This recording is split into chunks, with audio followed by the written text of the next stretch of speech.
surprise, you did everything you thought you were supposed to do this week and the scale didn't move.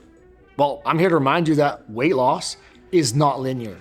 And there will be weeks that it seems like a surprise, right? It defies expectations. And this is why there are people out there that might argue against the approach of looking at, let's say, your calories in versus calories out. And it's because they fundamentally misunderstood how calories in and calories out actually works. So before you discount calories in and calories out because of this misunderstanding, just remember your body is a dynamic system. It's always adjusting.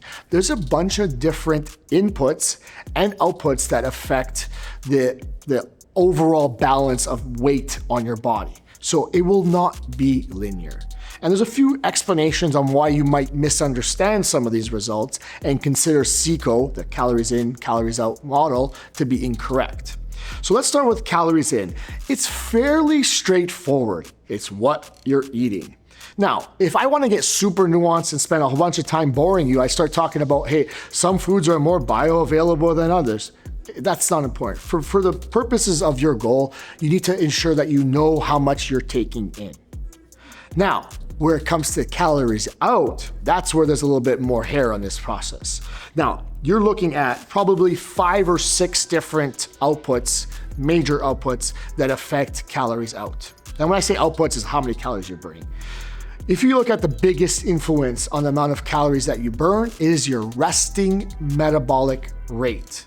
Or some people call it basal metabolic rate. There's a slight difference between the two things, but it's suffice to say that it's the amount of energy that it takes to just keep the lights on, so to speak.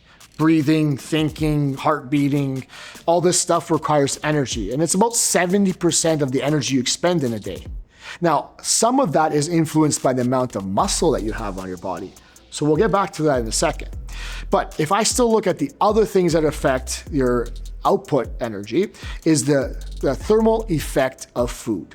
Certain foods burn energy, or all foods burn energy to digest. Some of them take more energy to digest than others. And this is why you hear so much about protein, by the way. But about 10% of the energy you expend comes from thermal effect of food, 70% from the basal metabolic rate.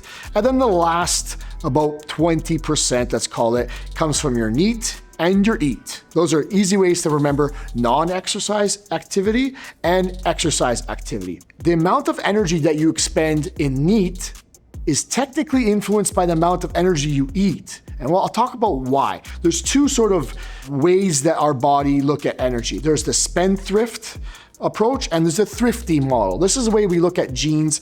They say, do they prefer to keep energy or they prefer to burn it? Some people are what's called a spendthrift. So if there's more food coming in, you're more likely to spend more energy moving. So some bodies, because more food comes in, they like to express that in more activity, fidget more, they move more. There's just non-exercise stuff that happens that's affected by the amount of food that you have. But when there's less food, they move less. Then there's the thrifty model that doesn't care. Basically, if you're overeating, it's not going to do anything because it wants to take it and keep as much as it can. So it keeps as much energy on the body. And this is why some people might consider the starvation mode. Some people might have that sort of phenotype that likes to keep energy and doesn't do anything extra because more energy is coming in. So if that's the case, then maybe you have to consider really doubling down on the thermal effect of food or the amount of energy you're expressing in NEAT and EAT. Why I push steps and why most coaches push steps, getting your steps in so much, is because it makes it more conscious what is unconscious. When you're not eating, maybe your body is going to expend less energy. But if you're forcing yourself to expend this energy, you're not going to maintain as much energy on your body. So the calories you burn will decrease when you're smaller. That's another thing. When you're a smaller body, over time, you'll burn less energy. Even when you go and exercise, you burn less energy doing that same activity. So what I'm saying here is that in order to try to make this process as linear as possible, it's impossible. You have to increase the amount of muscle that you put on your body. You have to increase the amount of calories that you're aware of, calorie tracking, and you have to track the amount of exercise you're doing through steps, your NEAT. And that's how you make sure that you're moving in the right direction.